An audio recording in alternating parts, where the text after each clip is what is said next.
اگر هر روز صبح با شکم خالی آب گرم بنوشیم، چه اتفاقی برای بدنمون میفته؟ این رازی است که هیچ دکتری نمیخواهد شما بدانید.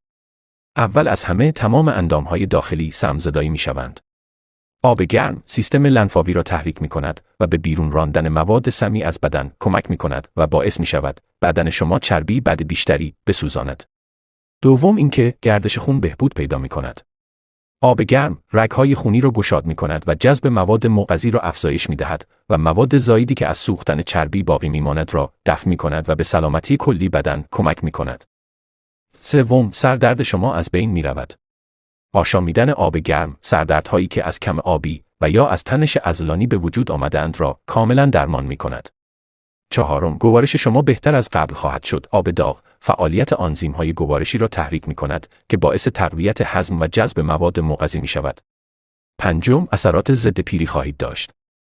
آب داغ به دفع سموم از پوست کمک می‌کند و ظاهری، جوانتر و درخشانتر خواهید داشت. همچنین خاصیت ارتجاعی پوست را بهبود می‌بخشد و لک‌ها را کاهش می‌دهد. این ویدیو را ذخیره کنید و آن را برای کسانی که آب گرم دوست ندارند بفرستید.